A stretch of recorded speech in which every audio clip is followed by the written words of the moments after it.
screen? You should be able to. Does it say share at the bottom? Yes. Okay. Good. Okay. All right.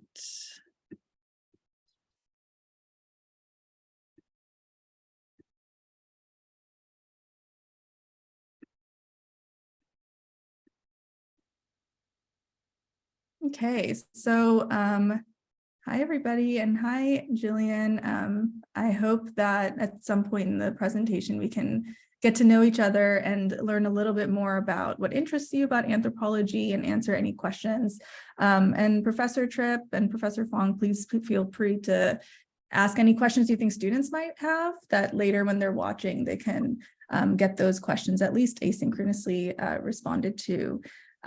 So my name is Harim Khan. I am one of the professors in the Department of Anthropology at CSU San Bernardino, and I'm here with Professor Hepp, who is also one of the professors in our department. And we just wanted to use this time to share a little bit about anthropology at CSUSB in the hopes that it inspires some questions from folks, but also just, we're happy to share any details of our journey to anthropology, because sometimes it's, I remember when I was in college, my parents thought anthropology was a phase. And it's just a phase that lasted forever, literally. So, we've all been there to try to make anthropology legible for ourselves and for the people around us. So, this is definitely part of the conversation, even though we're going to get into some of the granular stuff around the degree. So all questions basically are valid and welcome. So today we'll cover quite a bit, but as you'll see, there's a lot of information on the slides. We have shared the PDF of the PowerPoint with Professor Tripp. So if you want to actually get the text, please reach out and you can get that document.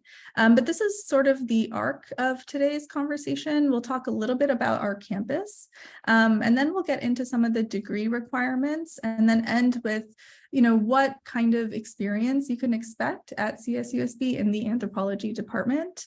I'm not sure if Jillian or other students who are going to listen are, majoring in anthropology at Chaffey College, or if they're, just curious about taking more courses. But hopefully at the end of this, you feel like you either have more questions about anthropology, you're excited about anthropology, and you can forward some of those questions to us. So I will pass it to Professor Hepp. Okay, sure. So we have a lot of information on these slides that we won't read to you. We won't belabor the point in that way. And as Dr. Khan said, we've shared the PDF, so you can go back and review some of the details. But there are multiple reasons to apply to CSUSB, and we'll talk a little bit about our department, but also the university. So as we've put on this slide, this is really a university that's representative of our region. It's representative of the first generation students in the area. Many of our students are local students. We offer, competitive education for a much more affordable tuition than do some of the UCs, for example. And as we recently learned, the application deadline for this fall is actually tomorrow, but we understand that many of you are still kind of thinking about what you'll be doing with your career in anthropology over the next couple of years. So that's something to keep in mind if this looks like something that would interest you in the next year or two, to consider that November deadline. It will likely stay similar to what it is now. And I guess I can't move the slide, I don't think. Oh, yes, that's me. You can go ahead and yeah, and I know that just speaking to students on our campus, as someone who I teach in both ethnic studies and anthropology, and one of the big efforts that our campus is making is to really try to create a community of students, despite it being a commuter campus. I think sometimes that students think that they're not going to be able to find community, make friends, socialize. And there actually is a lot happening on our campus. At least I started in 2019. And since then, we have, the Cross-Cultural Center on our campus, which has various affinity centers. You have the Pan-African Center, you have the Latinx Center, API Center. And so, students have found, especially taking anthropology courses and taking ethnic studies courses, they found that it transfers pretty nicely to the other student spaces on campus. And so we also are growing our on-campus housing. I'm not sure what the numbers are exactly, but I have more and more students in my courses that live on campus, which was not really the case, at least I was observing when I started. So, if students have questions about community, because I know that's a big part of going to college, not just what you're majoring in, but, our department through the Anthropology Club, which we'll talk about later, really tries to foster that and connect what's happening in the classroom to just being on a campus and what that feels like and what it means to meet people and socialize. So that's definitely, I would say, an effort our campus is trying to make. So we have, I think what's next is a little video that Professor Hune, the director of the Anthropology Museum on our campus, which we'll talk about too, put together, which gives you just a little bit more information about the department. And I always do this. I don't think I shared sound. So I'm just going to stop the share for a second. Believe it or not, it happens literally every time. And then, all right.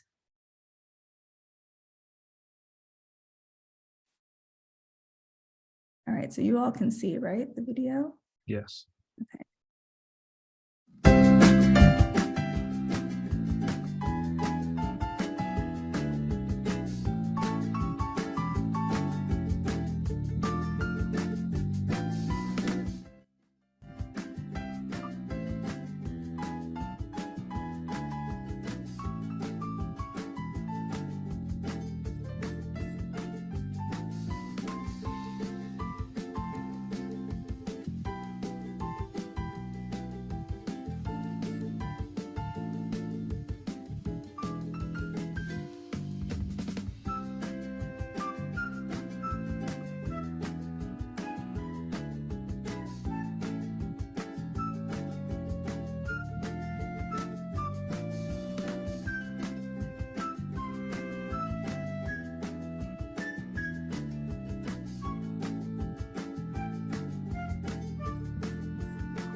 All right, I love that little video. It's so sweet.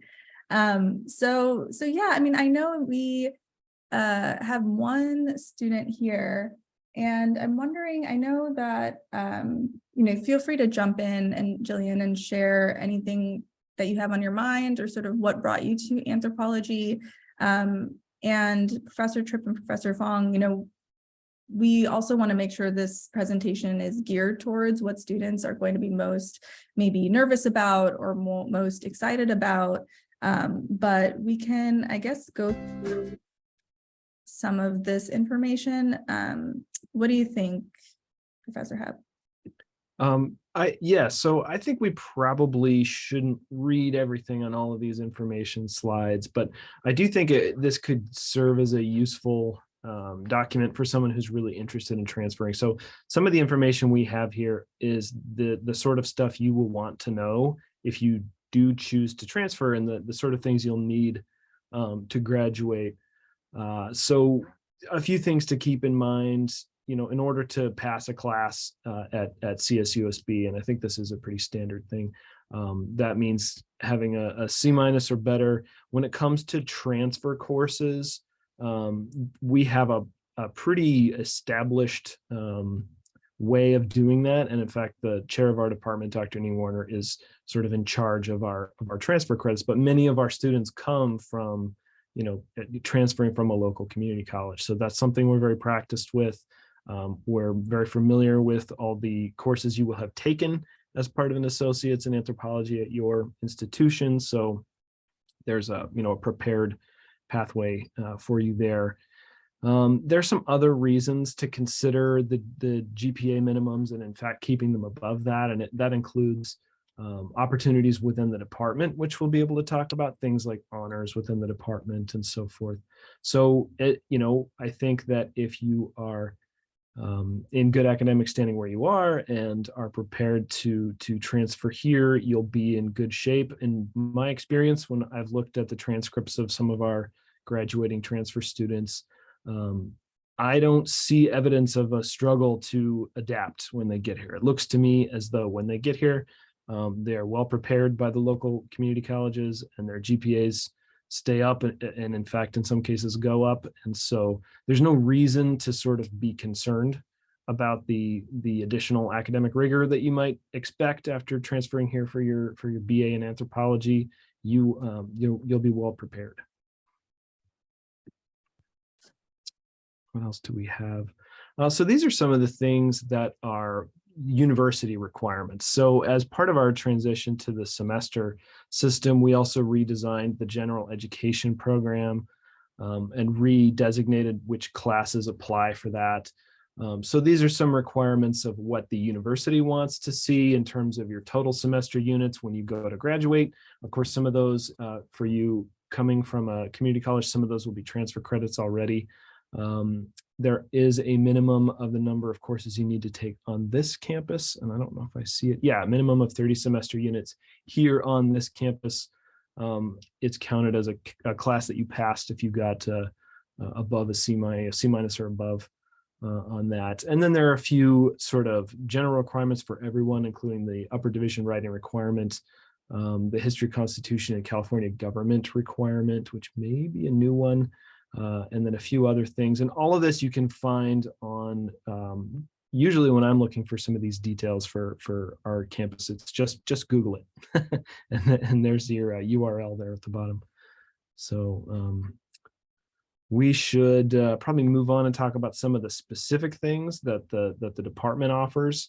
So we have several layers of advising that you can get. There are professional advisors, and we'll talk a little bit about the professional advisors, but we also have Dr. Hune as sort of our designated lead advisor among the faculty in our departments. As Dr. Khan mentioned earlier, we have scholarships available for people who want to go to field school. We have scholarships available for people doing archaeology in the local area. We have numerous clubs, including our own Alpaca Anthropology Club. And if you work that out, that's an acronym for the various subfields of anthropology. And that's an active group of students. It's usually a pretty small group, but they are always up to some fun activities and volunteer efforts in the region. And both Dr. Khan and I, over the past several years, have been the faculty liaison for that club. And then there's some other things available to you, such as writing centers. We have a couple of different writing centers. There are internships that you can take. There are there's the opportunity for departmental honors. There is a chance to do independent study courses. So within your degree in anthropology, if you were to transfer here, you have quite a bit of flexibility in terms of what you can sort of emphasize with your degree. And I think we do have some slides that show what are the requirements of the anthropology BA specifically. Yeah, and if I could just jump in, the point, and this is something Professor Trippy brought up in the beginning too, are the size of our department. So we have, I think there's 7 of us. I always 6 or 7. 7? It depends on if you count the people who are half retired, but yeah, it's about 7. Yeah, so that's pretty small department, which I think students have generally, enjoyed. We had a couple students in the time that I've been here who, because of the size of our department, because of the opportunities to do research and work one-on-one with faculty, have continued on in the MA program that we have in archaeology, and I'm a cultural anthropologist, so I don't necessarily go and do field work, or not field work, go to field schools over the summer, but I do field work, and there are opportunities for cultural anthropologists to work with students and bring them in on more individual projects in addition to the field school opportunities. So there's a lot of support on our campus for that kind of research, and especially research that includes students. So it's something that I've been able to also take advantage of, which has been great. So wasn't there? Okay, yes. So Professor Hepp mentioned the advising. And we have professional advisors that are assigned to the college, to each of the colleges, and then to the various departments within the college.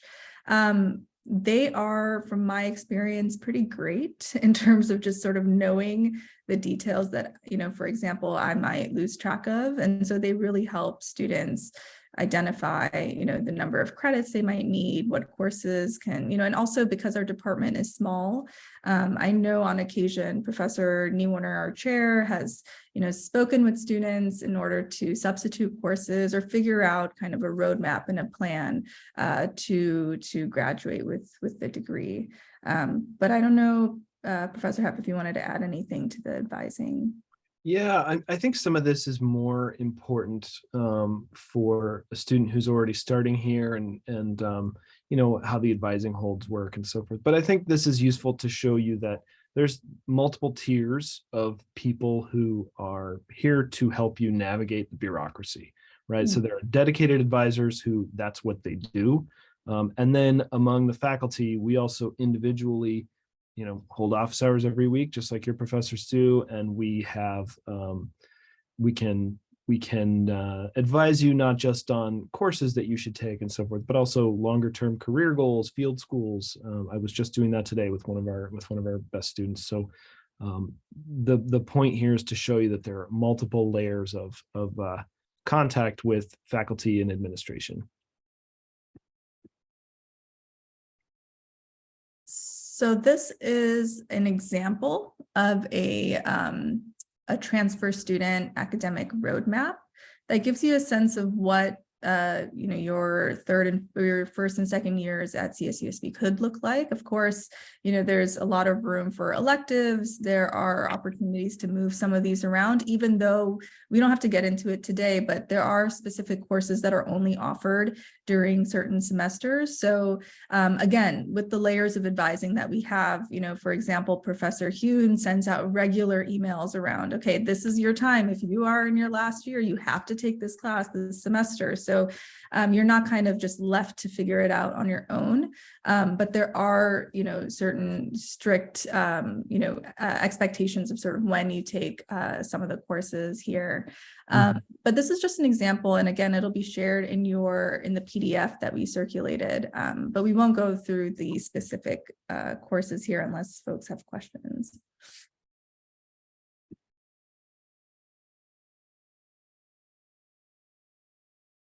And this is just sort of an explanation, I guess, of the roadmap on the previous slide. Like I mentioned, there's some courses that this bullet point here, be aware of courses offered in a series to take consecutively, course prerequisites.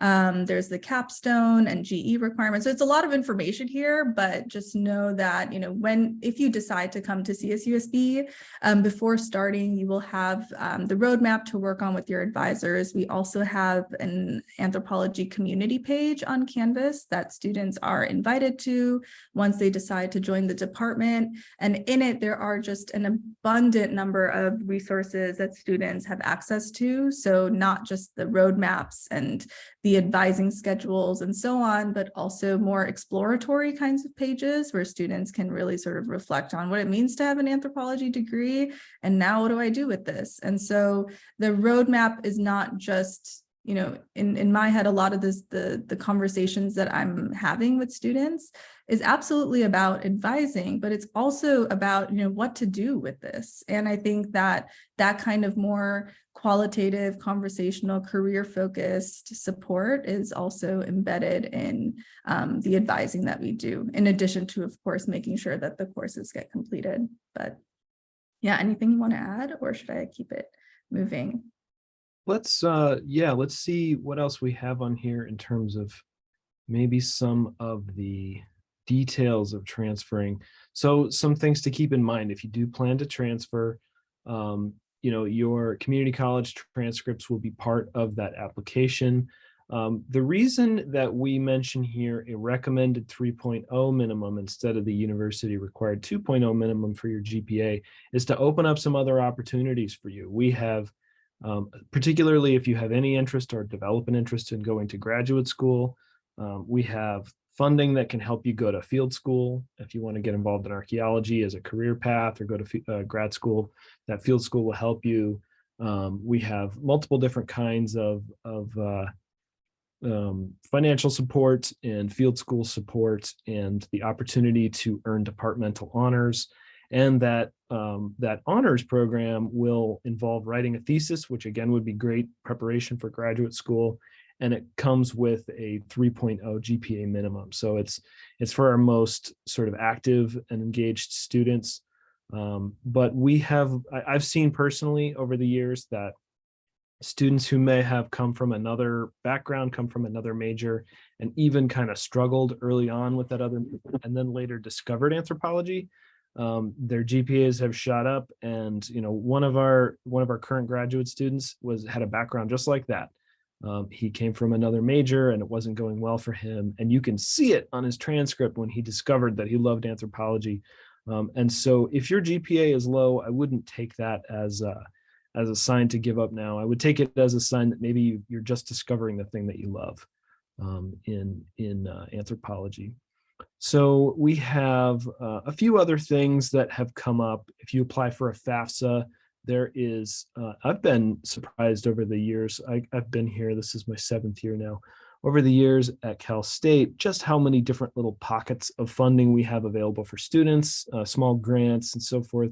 So applying for a FAFSA as part of your, or prior to your transcripts, gathering your transcripts and transferring to Cal State can help you qualify for some of those little pockets of funding that could come in useful at the right time. There are some other things that come up on our campus. Census date, that might be a term that your institution also uses. Census date is the time early in one of our semesters, we are in the semester system, when you have to have added or dropped a class, or otherwise you need permission of a faculty member. That is also a day by which you pay your tuition and so forth. So there are some kind of little things to consider in terms of the logistics coming to Cal State, and all of this is available online. And let's see, Dr. Khan, if we have some more departmental specific stuff here. Yes. So what is the major in anthropology look like? What is a BA in anthropology? So on this slide, we've listed, again, the 120 total hours, including your transfer hours to graduate with your undergraduate degree from CSUSB, comes along with 46 of those need to be ANTH units. And then on the left-hand column, you can see the required courses, including the last two, 3,600 and 5,000 that we briefly mentioned earlier, that need to be taken in sequence and which are offered only during particular semesters. So you sort of watch for the schedule on those. And then, and this is one of the things I think is really a benefit of our program, we offer a lot of flexibility. So if you are a student who wants to really get into archaeology, you have numerous archaeology courses from which to choose. You need 9 total units from archaeology to graduate, but you can take more. And you can use archaeology courses to fulfill some of your other requirements, such as the regional study area with the R suffix that you see at the bottom. We also have numerous biological anthropology courses. Some of those also count as laboratory courses. Some of the sociocultural anthropology courses, as Dr. Khan could attest, also count as regional study area courses. So within those more flexible requirements that you see in the right-hand column, you really have the opportunity to start to specialize a little bit. I'm a Boasian too. I love the idea of taking a broad collection of anthropology courses and seeing the fascinating connections between them. But if you decide that perhaps a career in anthropology or graduate school is for you, you can start to specialize a little bit in one of those subdisciplines or in a regional focus as part of your time here at Cal State. Great.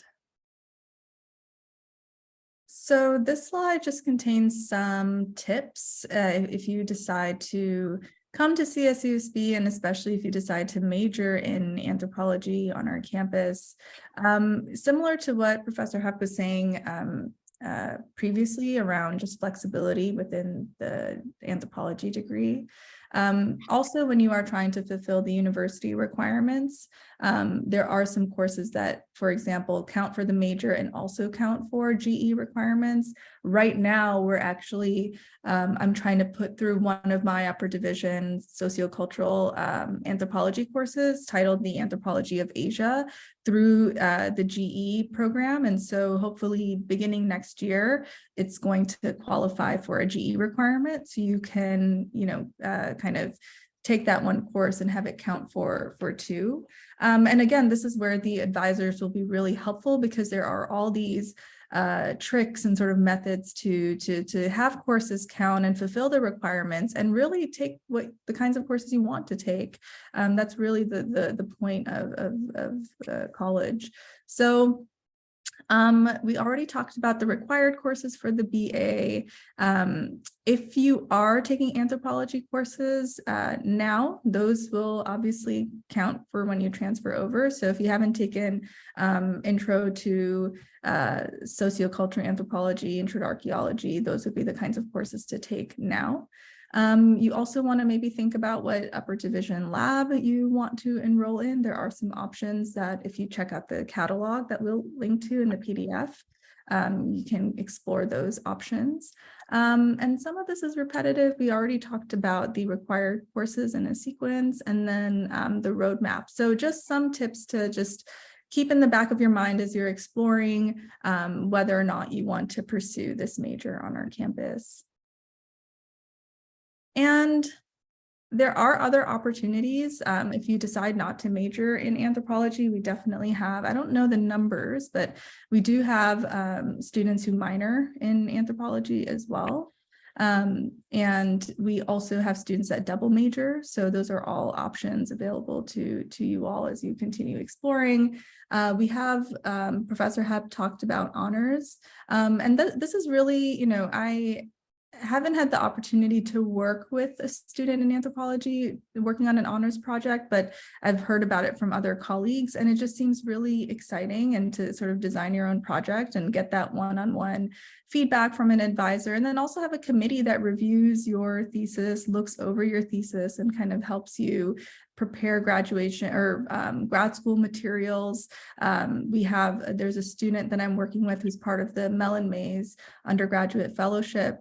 And so she's designing, she's an anthropology student, and she's designing a digital ethnography looking at race and Korean hip hop.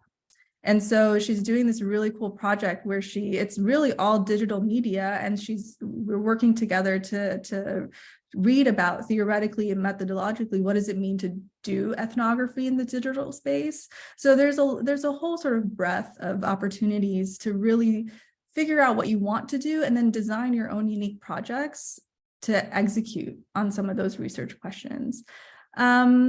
Study abroad is very highly encouraged on our campus. I'm not sure if Professor Hewen is still directing the Jamaica Study Abroad program. I don't know if you know. I'm not sure about that. We have a student I was just speaking with earlier today who's going to a field school in Poland. So there are a couple of ways you can actually double dip on a couple of these things. So it's not a formal study abroad program, but he is going to Poland to do an archaeological field school and then going to do a backpacking project after that.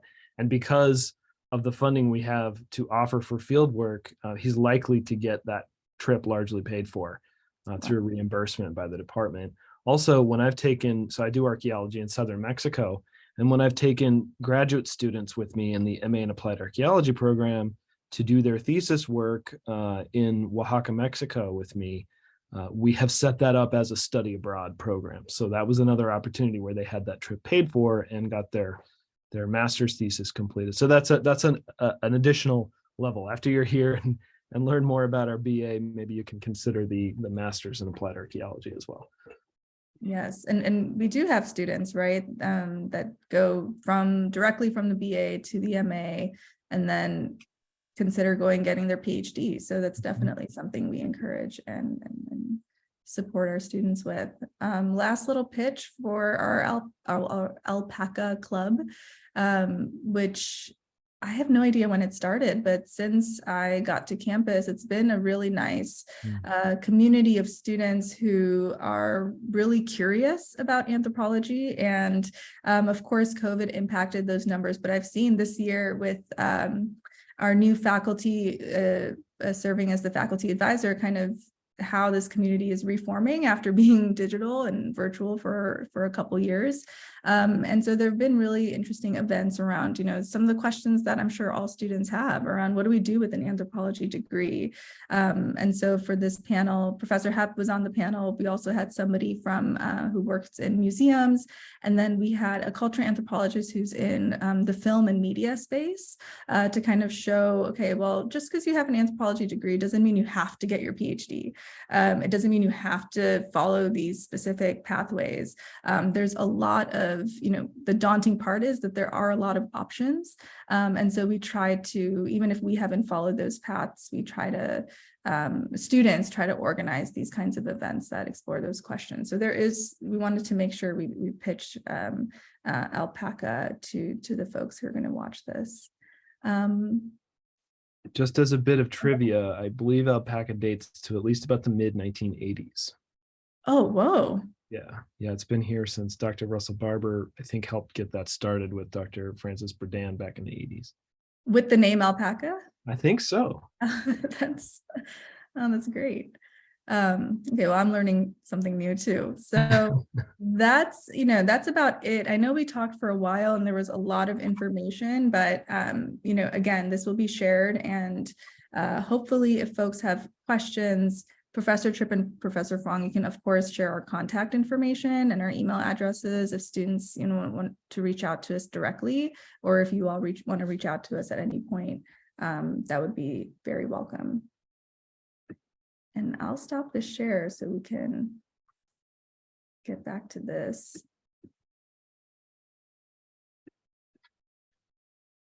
Yeah, so I think if anyone has questions, or if you can anticipate any student questions that we can help clarify in this chat.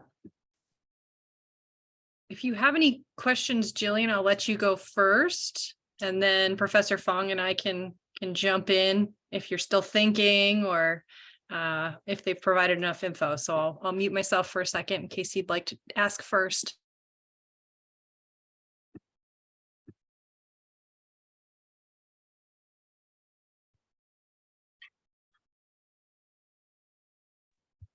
I'll jump in. Let's say I'm a transferring student. I'm thinking about transferring to CSU San Bernardino. So I'm used to Chaffey College. I'm used to taking classes with 20, 30, maybe 40 other people at most. What are class sizes going to be like in the upper division anthro classes at your school? I can start. Upper division courses. So right now, I'll give you an example. I'm teaching a globalization course and it's a hybrid course. So students meet once a week in person and then the rest of the course is asynchronous. And we have 6 students in the class. So we just had our final presentations yesterday and it was just amazing. It's having those small seminar spaces. Typically, my upper division courses are, I would say, around 15 students-ish, is kind of when it's fully in person. And I think hybrid is a hard sell sometimes, at least in my experience. I think students either prefer like all online or like fully in person. I don't have any real data to prove that, but that's just anecdotally what I'm kind of hearing. And, so the class sizes for me have been on the sort of less than 20 range for the upper division courses. Now, of course, that increases with the lower division courses and the required that are count for GE. But yeah, is that similar to you, Guy, or Professor Hebb? So yeah, one of the things I really like about my job is that I teach at different levels and get, that I enjoy that experience at different levels. So I'm currently teaching Anth 1400, which is, we renamed it World History to circa 1500, which is the global overview of early complex civilizations. It's a huge class, and it counts as a GE, and it's also taught by the history department. So I routinely have close to 150 students in there. That's a lower division class, mostly non-majors. We have recently added it as a requirement to the major. So I think it's mostly for 4-year students who are not transferring, because you will have taken some equivalent at your community college. So that's a big one. And I enjoy teaching that in some ways. And then I have an upper division archaeology of Mesoamerica class I'm teaching right now that has 10 people. I think it's 9 or 10 people, something like that. I would say historically that class has been pretty popular. It's been one of my bigger kind of upper division seminar classes. So it usually has like 25. The cap is at 30. So the answer, Dr. Fung, is that our upper division classes are small. There's a lot of one-on-one contact with the faculty. We have a lot of students who take multiple courses with us because we're a small department. So we really get to know them. We have the opportunity. Now, I think on the semester system, the one reason I love the semester system is that we can really make a scaffolded writing assignment and we have time to really build toward a good cumulative final paper in a class. And so we get to work with these students putting together a final paper in one class. And then in the next class, we have the opportunity to almost sort of pick up where we were there and really develop those writing skills. And then I also teach in the master's program, and I have 10 in the graduate theory class in archaeology as well. So our class sizes are pretty small for the most part, unless they're a GE. Yeah. So you mentioned, Dr. Hepp, that there's an archaeological field school where you go to Oaxaca. If you have students that want to go, do they have to speak Spanish to be able to go, or do they have the opportunity to learn Spanish or a little bit if they do end up going? So I'll clarify a little bit. It's not what we would think of as a traditional archaeological field school, because the Mexican government requires that any foreigner who excavates in the country of Mexico needs to already have their bachelor's degree. So for that reason, there's never been a tradition of developing true excavation field schools in Mexico. There are some interesting exceptions to that. I've had some friends who've run a project where they actually follow the pre-colonial codices around the highlands of Oaxaca and visit all these sites and visit active excavation projects. They just don't excavate themselves.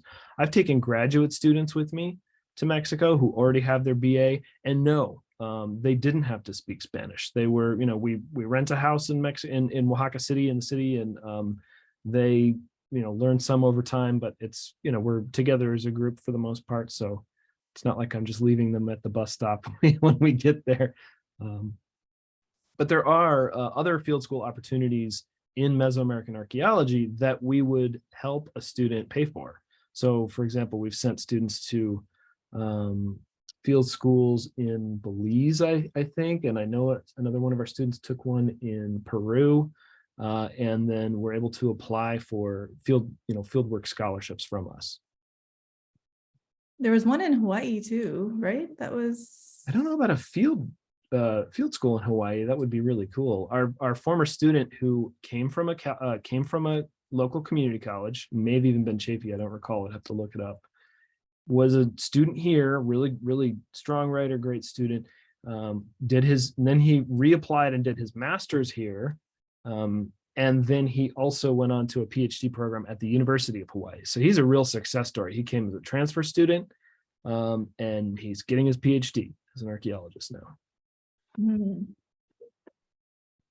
I was going to ask that as well. If you could tell us about some of your graduates, like what do they do? Do they end up getting jobs right after? If so, can you tell us some of the jobs that or fields that they go into? Or do you have more students that go on to do masters, or just any kind of information that might help the students? So I started in 2019, so I can speak to a few of the students I've been connected with. Because we have a really thriving anthropology museum, and the director of our museum has so many opportunities for students to, for example, complete internships and really get hands-on experience curating exhibits and doing research for these exhibits. For example, students will learn transcribing. Students will learn, if they do speak another language, they can participate as if the exhibit requires it, as translators. And so we have had, I don't remember the exact museum that the student is at, but they graduated with the BA in our department. And maybe, Guy, you remember, but she participated in that panel that the Alpaca group organized a couple years ago or last year. And I don't believe it's in the state of California, but does do curating and exhibit work at this museum. And so that's an example of a student that really participate in that space on campus and then went on to continue that. There's another one of our students who is now in the MA program on our campus, and she really, from the beginning was committed to, the one I'm thinking of was very committed to archaeology from the beginning, even though, is curious about all aspects of anthropology, and emphasized over and over again how she liked the smaller department. We have a current student who is going to apply to PhD programs in sociocultural anthropology. And so those are a few off the top of my head that I remember, but I'm sure Professor Hepp, you have more. Yeah. Over the years, the students who've sort of stayed with us for different amounts of time or different degrees have gone different ways. But for people who graduated specifically with a BA from here, we have placed them in, sort of part-time or temporary jobs with, for example, the San Bernardino County Museum. I have a former student who also did an honors thesis with me, who also may have been a transfer student, if I recall, who is employed as a professional CRM archaeologist in the region. And she's applying for a graduate program to go study Mesoamerican archaeology in the Midwest. She's applying this winter. But she's been employed as an archaeologist for the last couple of years, even before she graduated. And she did a really cool honors thesis testing the amount of stone grit that ends up in corn masa, depending on whether you have properly sort of prepared a metate for grinding and how that relates to dental attrition in early agriculturalist societies. It was an awesome thesis. And she was inspired by her own grandmother's use of a metate for that class. And she actually went and interviewed her grandmother in Mexico, and then took a bunch of photos and video grinding the masa with her grandmother. It was really cool. We've had a student. So I think this is also worth mentioning.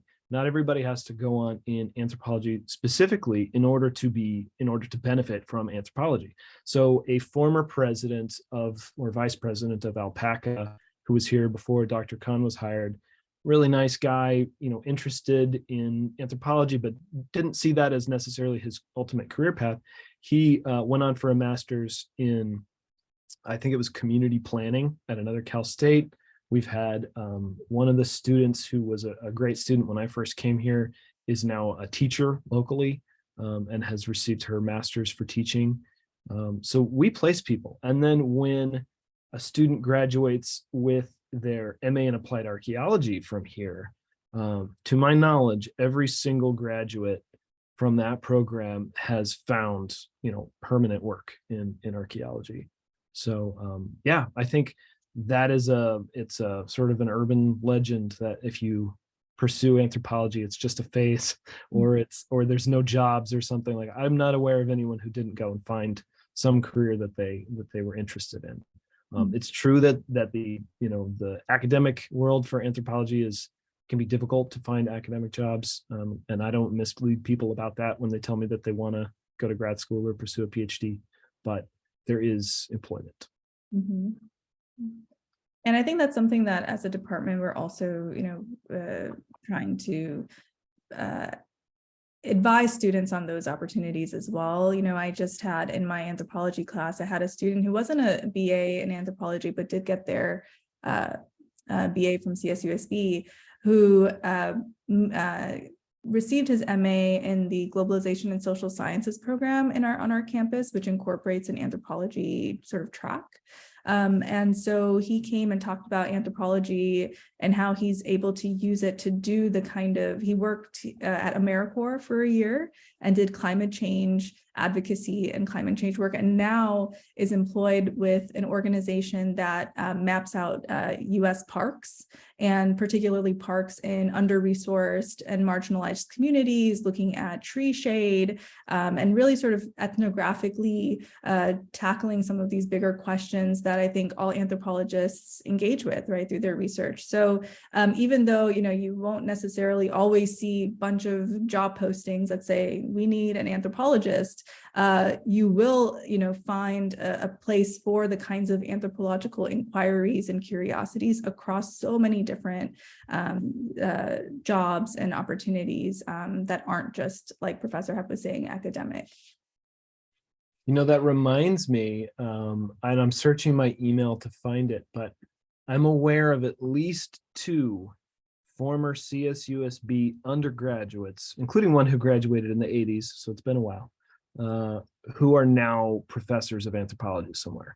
I was thinking of those. One is at a UC, and I don't remember where, and I'm looking at my email to try to find it, and I know Wes sent that email at some point, but the other I know personally, and is now at DU, Chris Beekman, and studied with Francis Bourdain back in the 80s, and did his undergraduate here. So there are students who pursue the academic route as well successfully.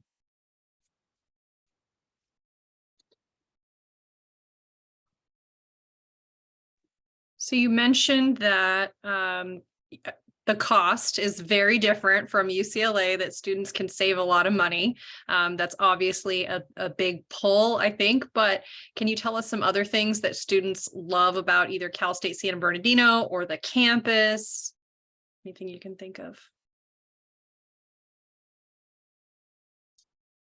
I love the note on, I didn't notice it till this time around, that one of the bullet points on our presentations is ample parking.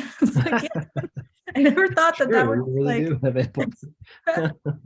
So campus is pretty. I think campus is pretty. Yeah, Unfortunately, we did have a flood recently, but that didn't really. We missed one day. They closed campus for one day after that. Yeah, and it's definitely a gorgeous campus. I'm always really impressed and sometimes surprised, because I think maybe I have my own sort of misconceptions about commuter campus and sort of what kinds of activities and opportunities are available to students. But just the level of programming on our campus is really, I think, incredible. There always is such great events, really amazing talks. So you can get that sort of intellectual nourishment by having, there was a recent a big talk by a professor at Columbia who came to, it was a pretty academic talk, but it brought together a big CSUSB community to address sort of the relations between what's happening in Palestine with what's happening in the US, and sort of making these transnational connections. So you have that kind of space. You have the really social space. There's, a Taste of India event on our campus. There is, a lot there's a boba event that I guess became so popular that they're doing it every year now. And so there's that. And then there's also, the really kind of engaging, pushing the boundaries, conversations that students turn up for and are participating in organizing. And I think that to me is one of the most, it's been one of the most exciting things to observe on our campus. It's been really fun to see our students get involved in those activities. Yeah, there's a lot of social activism. There are a lot of interest clubs, as you mentioned. We have a really nice student union. We have a really nice gym. We have a really nice dining hall. There are, lots of technology labs on campus. We have a special, basically a grant that faculty can apply for that allows the building of a new technology lab or something like that. So there are a lot of different labs kind of housed in each of the different colleges. One of the things that my students have really benefited from is how well the colleges talk to each other and how well faculty talk to each other. So from undergrad all the way to the grad level, we've had a lot of theses where a professor from geology, because he does PXRF analysis, has let us borrow his equipment and has sat on a committee for one of our theses. I was just suggesting to a student today, he wants to do a study where he basically attempts a traditional versus a modern taco recipe as an experimental archaeology project, both for, I'm into the archaeology of the senses. So he wants to sort of the qualitative, like which is preferred by this group of people study, but he also wants to do a quantitative, what are the caloric sort of specifications of different taco recipes. So we're just discussing how there's, I don't know yet, but I'm betting there's a lab on campus where you can drop a taco into one of these gizmos and it'll tell you how many calories are in it. But the reason I mention it to him is because my experience has been that people are open to it. If you need a fancy, GPS unit, if you need a special kind of analysis for archaeology, we have a grad student who is, this is a neat example. She's doing a master's thesis in our department using a PXRF she's borrowing from geology to zap a sarcophagus lid from Egypt that's held by the art museum. So that's not just 3 different departments, that's 3 different colleges on our campus all coming together on her thesis, and she's brought it together, but they've all been open to talking with her. So yes, that's a graduate student, but I bring it up as an example that there's a lot of communication, and this is a really student focused institution. This is not a faculty research focused institution, but there's a lot of support for faculty research that incorporates students. And we have a tradition of making things happen so that students can do the kinds of research that they want to do. You guys mentioned there's student housing on campus. Is that like, what is it in general? That's a great question. I wish I had more details. I can look into that and get that over to you. I'm just hearing that these are newer housing developments, I believe, on our campus that are right adjacent to campus. So literally, I wouldn't even say off campus. They're very much on campus. And so I don't know the numbers. I want to say around 10%, but that could be a very inaccurate number of our students are living on campus. Does that seem correct to you? I do know that we have, I don't know the percentage, but we have, we have dorms and, housing halls on campus, quite a few of them. And I go down there, I sort of walk around what I call my sanity walk between my grad and undergrad classes on Thursday afternoons. And some of them are older buildings and some of them are newer buildings. So I know that our campus has been making a concerted effort to get over the sort of reputation of being a commuter campus and to emphasize more student housing. But it's true, as I mentioned early on in our slideshow, many of our students are local students, right? So they have the option, some of them stay at home, some of them live at home and save money, others live on campus. We also have, and I know this because I almost did it myself, we have a program where new faculty can live in the campus housing, to save money as they kind of get adjusted to the region. And that basically leaves kind of like faculty advisors among the student housing buildings. So I could try to find a resource on that. I'm not sure the percentages, but I know that it's shifting. And I've noticed more activity on campus, like during weekends, for example. It used to be quite quiet on the weekend. In general, we have courses that if you come here, you'll probably end up with a schedule where your courses are kind of syncopated. They're either Monday, Wednesday courses or Tuesday, Thursday courses. Sometimes they're Monday, Wednesday, Friday courses. I also have one of those hybrid courses like Dr. Khan, where we only meet on Thursdays, but they also have online stuff that's asynchronous. So you may find that you have a friend who's in this department and you don't see them very much because they have a Monday, Wednesday schedule and you have a Tuesday, Thursday schedule. But Alpaca provides the opportunity for those students to, kind of meet up during times that work for everybody. Yeah, I don't see a percentage of how many. Yeah, I'm not sure where I got that. It may have been in a presentation or something, but it's still pretty small. But I think my understanding is that, like you said, they are trying to grow that. And When I walk around down there, I see students coming and going from the halls. So I know they're using them. For sure. Do we have any other questions? I actually just had a couple students that were on our Discord server saying, I couldn't get in with the QR code, like, please help me. So I sent them the direct link. So some of them might jump in right now for the last couple of minutes, if that's okay. So. Well, I'm glad you recorded. That way they can do everything else. Well, with COVID, or in the middle of this pandemic,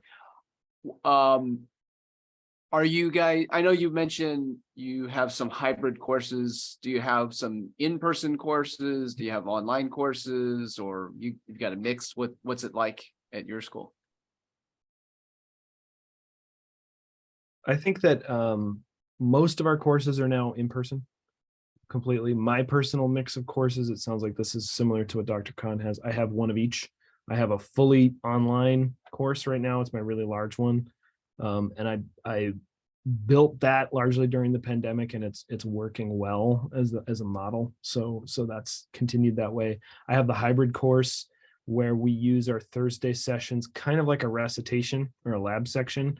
And I've found, yes, the schedule people may not be as excited about a hybrid course because it sounds sort of confusing. But what's really great about it is I'm not trying to spend Thursday spitting out my spiel about a PowerPoint to these students. They've seen the PowerPoint and we can just talk. They can ask questions and it's very conversational and really fun. And then my grad seminar is fully in person. So I have a little bit of everything. What do you have right now, Dr. Khan? Yeah, I have a hybrid class. And since I teach in ethnic studies, those are the GE courses. So those are fairly large, and those are asynchronous and online. Also, I think, we transitioned to semesters and then we transitioned to virtual. And so it's been nice to kind of explore these different options. I know that for me, hybrid, I think moving forward, at least for me, it might be less hybrid and more in person, going back to sort of twice a week meeting in person. And with the hybrid now, yes, when we show up in person on that one day, it's purely discussion based. And so students expect that, and they expect to come in having hopefully, prepped enough for it because the lectures are already there for them. I believe even the larger courses now in anthropology, at least for me, might switch to in person fairly soon. So we'll be back in the big lecture halls. And even the intro to cultural anthropology class, when I teach it, it's usually around like 60 to 70 students that enroll in that class. I'm not sure what the caps are going to be now, but so it works as an online course and it also works as in person because the numbers aren't that difficult to work with. So yeah. One thing I've noticed, and maybe Dr. Tripp and Dr. Fong feel the same way, even in the fully in-person courses now, both last semester and this semester, I think Zoom is here to stay. That's been one of the changes that is, I think, maybe a permanent change, or something along the lines of Zoom is a permanent change. And so what I've done this year that I noticed I needed last semester was I have built a Zoom policy into my syllabus where, everybody benefits from flexibility. it's a good thing to be able to Zoom into class if you can't make it that day. So I have a policy where I have a certain number of kind of like discretionary Zoom days. You can Zoom and you don't even need a particular kind of explanation for why you need to Zoom. You can just Zoom as long as you participate. But also you can't do it every day in an in-person class, because you can find yourself talking to yourself and just a few black squares on Zoom. So I think that's a compromise that many of the faculty are making here, and they have been able to keep up with that. The IT department has been able to keep up with that, in that our rooms are smart rooms in new ways that they weren't before the pandemic, and we have the ability to incorporate students who are Zooming into the in-person experience pretty easily.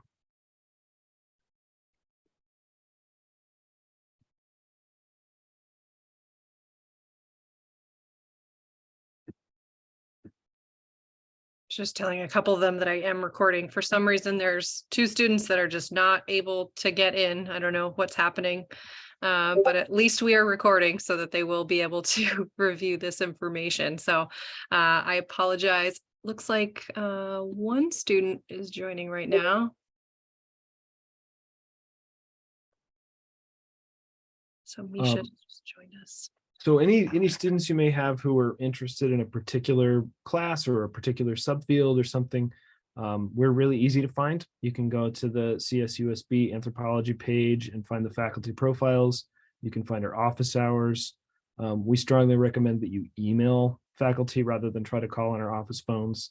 We don't always answer those office phones, but we're open to talking with your students. So if anyone wants to follow up with us, that is we're easy to find. Yes, I second that. Even on sabbatical, I'll add. I'm going on sabbatical in about 2 weeks, but who's counting? And and I will still be answering emails and ready to work with students and talk to people about thesis projects. And I'm not disappearing.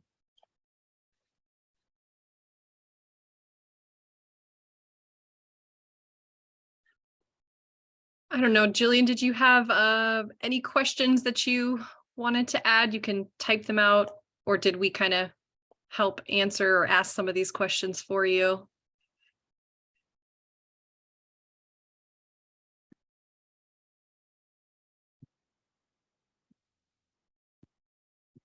Overall, I think the department sounds so amazing in terms of all of the opportunities that you all have for your students and the funding and just the level of student commitment. I think that that's really, really apparent from all of the professors that I've ever interacted with at Cal State San Bernardino. So I applaud you for that, because I think that a lot of our students are going to have that connection with being in the community college system, and then, continuing to feel supported and feeling a part of that community. Like I see that when I talk to anyone from Cal State San Bernardino. I noticed that Jillian said earlier that the story of the transfer student was an inspiring one, and I don't think it's sharing too much. I won't mention his name, but Dr. Fong and I agree. We think that was a Chaffey student. I need to go look up his CV somewhere to find it, but I believe, I know he was a community college student. I believe he was a transfer from Chaffey about 5 years ago.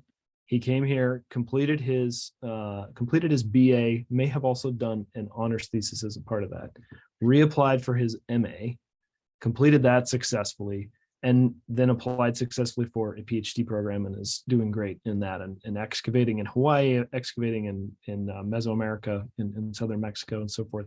So he's a success story. You have these people who've come from local community colleges who do well at Cal State. We want you. We are ready to accept you here.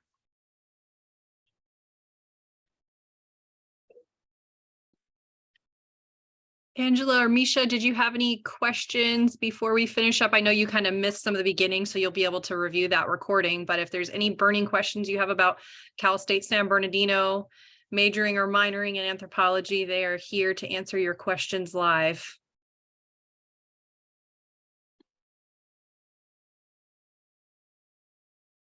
I don't have any questions per se, but I will be watching the the recording. If you could please send it to me or let me know where that is, that would be great. And I've been trying to get in for so long. I was like, oh my God, what's going on here? But thanks for attending today's session, and we appreciate you guys coming in to give us your knowledge. Of course, we're happy to be here. And yes, just echoing, please reach out with any questions after you see the video. I see that Misha has a question about double majoring.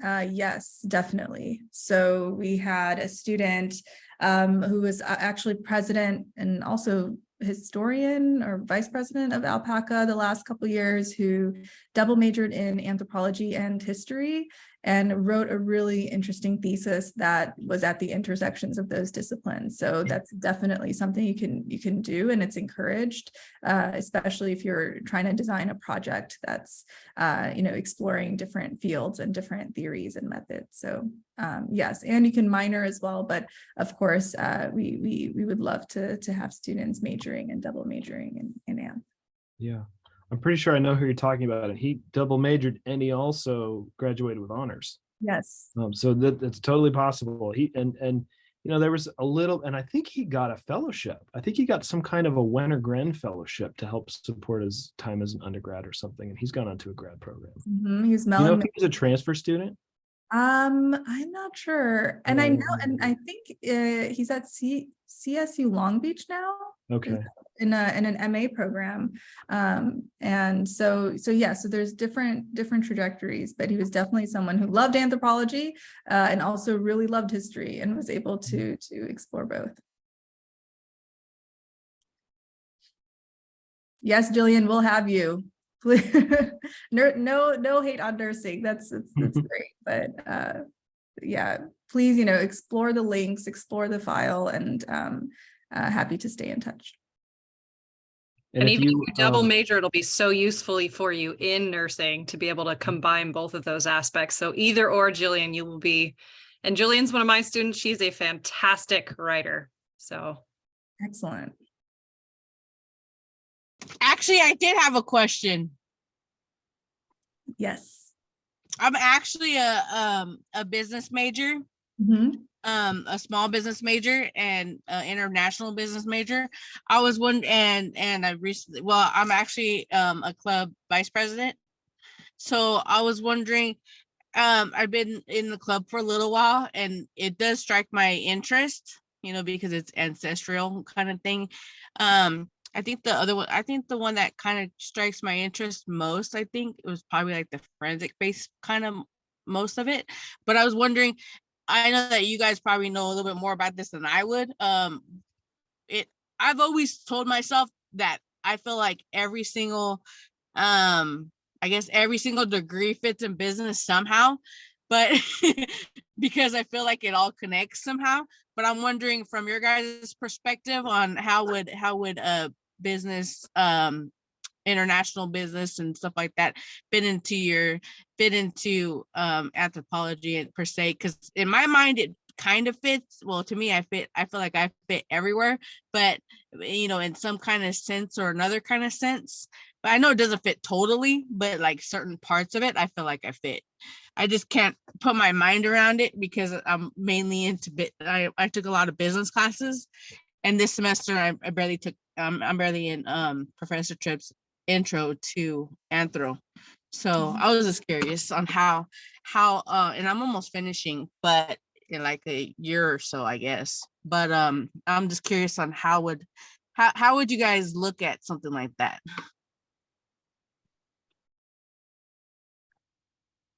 Yes, there is an intersection with anthropology and business. I tend to think of things from the perspective of archaeology, but I also think of myself as far-field as I can be. But 95% of people who do archaeology in North America are working in contract archaeology in some aspect. They're working in CRM, they're working in applied archaeology. And one of the things, and many of my friends are, and one of the things I hear from them all the time is that they hire people with anthropology degrees but no business experience, and that when they try to run a small business doing archaeology, doing contract projects, but I think this also applies to some of the forensic contractors. If you know your anthropology but you don't have any business experience, the business doesn't last very long, right? So there's a lot of work, and in fact, there's a recent article that just came out in the journal that's put together by the major nationwide archaeology sort of professional organization.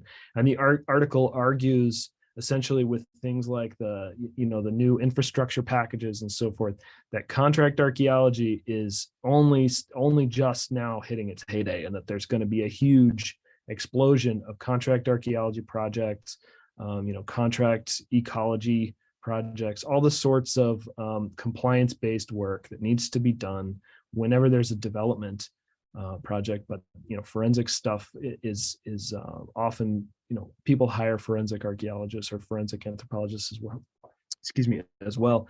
And to have some business sense, to have some business experience is very beneficial to that. My first job in archaeology was at a mom and pop archaeology firm in my hometown. That's been a successful business for 40 years, and not just because they know their archaeology, also because they're good business people. Mm-hmm.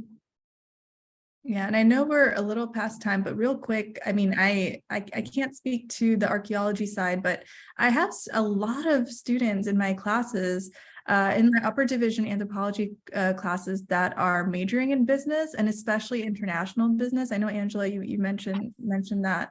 And it's really interesting because I found that students, there's a lot in the anthropology courses that I think nurture the kinds of curiosities they have in business, like why they go into business to begin with.